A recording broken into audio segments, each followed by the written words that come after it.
Shalom Bapak Ibu, sahabat Galilea yang diberkati oleh Tuhan Yesus. Apa kabar hari ini? Baik-baik saja, amin. Puji Tuhan. Rahmat Tuhan selalu baru dan kasih setia Tuhan tidak pernah berkesudahan, amin. Nah saudara, mari kita siapkan diri untuk membaca dan merenungkan firman Tuhan. Sebelumnya mari kita berdoa. Terima kasih untuk hari ini Engkau telah beri bagi kami Allah yang Rahman dan Rahim. Kami datang di hadapan-Mu dan mengucap syukur karena Tuhan adakan hari ini. Setelah di sepanjang malam Engkau menyertai, melindungi peristirahatan tidur kami. Ada kehidupan di hari ini bagi kami, artinya Tuhan masih percayakan kami untuk ada hari ini. Tuhan juga sediakan segala kebutuhan kami, perlindungan, bahkan juga kesehatan di hari ini. Di dalam nama Tuhan Yesus, haleluya, amin. Saudara, di 2 Korintus pasalnya yang keempat, ayatnya yang ke-16 dikatakan begini. Sebab itu kami tidak tawar hati, tetapi meskipun manusia lahiriah kami semakin merosot, namun manusia batiniah kami dibaharui dari sehari ke sehari. Saudara, orang ateis tidak percaya kepada Tuhan. Mengapa? Ya mereka meyakini bahwa Tuhan itu tidak ada. Karena tidak terlihat oleh mata jasmani. Namun saudara, kita bukan ateis. Kita harus percaya bahwa Tuhan itu ada. Meskipun tidak dapat dilihat dengan mata jasmani. Bagi kita, dikaruniai untuk percaya, ini merupakan suatu keuntungan. Amin. Sebab bila kita mempunyai iman dan percaya akan ada perkara-perkara yang ajaib, perkara-perkara indah, akan ada perkara-perkara yang luar biasa yang akan kita dapatkan. Tetapi Alkitab juga menegaskan begini di Filipi pasal 1 ayat 29. Kepada kamu dikaruniakan bukan saja untuk percaya kepada Kristus, melainkan juga untuk menderita untuk Dia. Nah, jadi bukan hanya percaya, tapi juga untuk menderita. Tujuannya adalah untuk menguji kualitas iman kita. Ya. Jadi kalau dikatakan bukan saja percaya tapi juga untuk menderita, ini memiliki tujuan. Ya, saya katakan tadi tujuannya untuk menguji kualitas iman percaya kita kepada Tuhan dan juga kesetiaan kita di dalam mengiringi Tuhan. Ya. Banyak orang hanya terpaku pada perkara-perkara yang kelihatan seperti kekayaan, jabatan, popularitas, dan sebagainya. Padahal yang kita lihat sehari-hari itu hanya bersifat sementara. Dan itu akan apa? Lenyap. Bahkan lenyap seketika. Ya, saudara, jadi Tuhan tidak saja menyediakan kebutuhan-kebutuhan itu bagi kita. Ya. Tuhan bukan saja memberikan kita kepastian masuk surga, tapi juga Dia katakan, aku datang supaya kamu hidup dan mempunyainya dalam segala kelimpahan. Ya, saudara. Ya. Nah, tetapi ini yang harus kita ingat bahwa tubuh jasmani kita pun lambat laun akan semakin merosot dan menjadi T-U-A, tua. Dengan cara apapun kita tidak akan mampu mempertahankan kemudaan kita. Walaupun saudara ikut perawatan, ya, walaupun saudara minum suplemen, atau mungkin makanannya sangat saudara perhatikan, ya, vegetarian atau apapun. Tapi saya mau katakan, dengan cara apapun kita tidak akan mampu mempertahankan kemudaan kita. Kalau dalam hidup kita hanya terfokus pada apa yang kelihatan, kita akan mudah lemah dan kemudian menjadi tawar hati. Memang saudara, penderitaan yang kita hadapi itu kelihatan. Tetapi ada yang tidak kelihatan, yaitu apa? Kemuliaan. Rasul Paulus mengalami banyak penderitaan, tetapi ia tetap kuat dan tidak tawar hati. Mengapa? Karena ia fokus pada apa yang tidak kelihatan, yang bersifat kekal.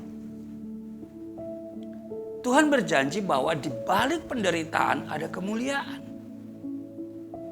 Ingatlah bahwa ada hal-hal yang kelihatan, tetapi ada pula hal-hal yang tidak kelihatan yang sifatnya kekal. Dan kekekalan itu memang selalu tidak kelihatan. Ya kan? Kekekalan itu memang selalu tidak kelihatan. Maka meski manusia jasmaninya terus merosot, manusia batinia Paulus terus diperbaharui dan semakin dikuatkan. Ia yakin bahwa Allah turut bekerja dalam segala sesuatu untuk mendatangkan kebaikan bagi mereka yang mengasihi Dia, yaitu bagi mereka yang terpanggil sesuai dengan rencana Allah. Demikian dalam Roma pasal 8 ayat 28. Ini ayat hafalan kita, ya. Jadi kita jangan hanya sibuk mendandani manusia lahiriah saja, tetapi perhiasan kita haruslah manusia batiniah yang tersembunyi. Itulah yang harus kita benahi. Agar manusia batinia diperbaharui oleh Roh Kudus, ya, maka kita harus mematikan segala sesuatu yang duniawi. Jangan sampai manusia jasmani kita merosot, manusia batinia kita juga merosot. Nah, di masa-masa pandemi COVID-19 ini, ya, yang perlu kita manage adalah apa? Batin kita, batiniah kita. Karena dari sana kekuatan. Tidak ada obat untuk virus COVID-19. Belum ditemukan. Walaupun kita sudah vaksin, tidak menjamin kalau kita tidak akan terpapar. Ya, kita masih tetap bermasker, masih tetap menjaga jarak, masih tetap cuci tangan dengan benar, bahkan masih tetap level ke level. Ya, kita nggak tahu sampai level berapa, kapan berakhir level ya 3 apa level 4, ya, atau level 2. Level 0 kapan, atau hidup tanpa level. Jadi saudaraku yang kekasih, untuk tetap kuat di masa pandemi COVID-19 ini, ya, kita harus apa? Kita harus benar-benar membenahi kehidupan batiniah kita. Ya kan? Supaya apa? Sistem imun. Ya, itu kan. Jadi orang bilang hidup hari ini dua hal yang harus kita perhatikan. Iman dan imun. Dan itu semuanya tidak kelihatan. Ya kan? Semuanya tidak kelihatan. Saudara hari ini mau berdandan, ya ke pesta, ya kan? Tapi sampai di sana kita nggak dikenal. Kenapa? Karena kita pakai masker.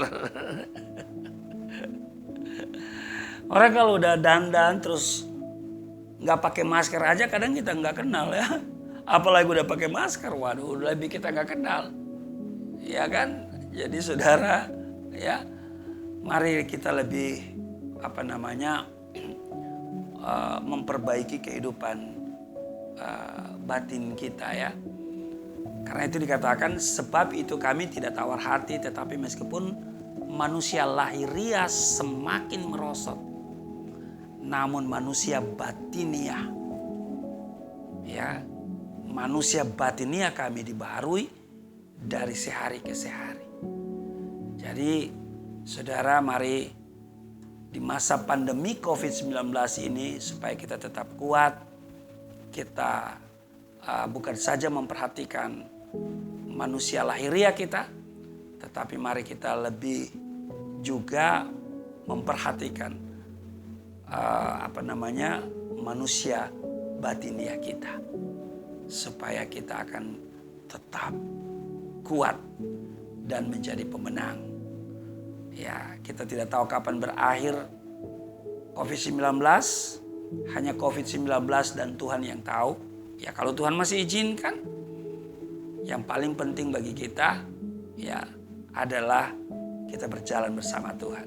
Amin. Tidak penting kapan masalah COVID akan selesai, tetapi yang paling penting bagi kita adalah kita mau hidup intim dengan Tuhan. Kita akan terus berjalan bersama Dia, terus membaca dan merenungkan firman Tuhan. Dan yang paling penting juga, sahabat Galilea akan selalu ada bagi saudara. Amin. Tuhan Yesus memberkati. Mari kita berdoa. Terima kasih Tuhan, kami boleh belajar dari Rasul Paulus yang sekalipun manusia lahiriahnya semakin merosot, namun manusia batiniahnya dibaharui dari sehari ke sehari. Demikian juga yang kami harapkan dalam hidup kami. Kami tidak akan fokus pada hal-hal yang lahiriah, tetapi manusia batiniah. Kami akan manage dengan baik, sehingga kami akan selalu datang kepadamu, dan kami memuji, menyembah Engkau, sehingga sistem imun dalam tubuh kami akan lebih berfungsi secara maksimal. Kami tidak terpapar dengan COVID-19. Berkati seluruh sahabat Galilea, subscriber Galilea Network. Berkati mereka, pekerjaan mereka, rumah tangga, suami, istri, anak-anak, orang tua diberkati. Apa yang mereka kerjakan Tuhan buat berhasil, naik bukan turun, jadi kepala bukan ekor. Di dalam nama Tuhan Yesus, kami semua terpelihara hari ini. Apa yang dikerjakan berhasil. Di dalam nama Tuhan Yesus, haleluya. Amin.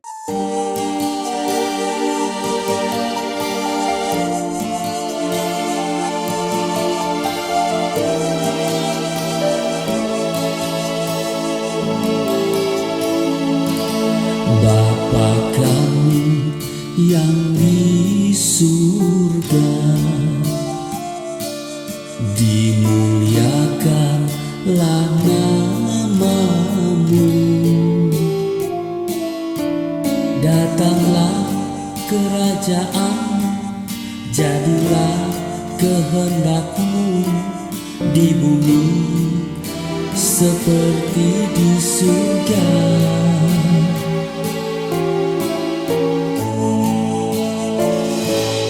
Berikanlah kepada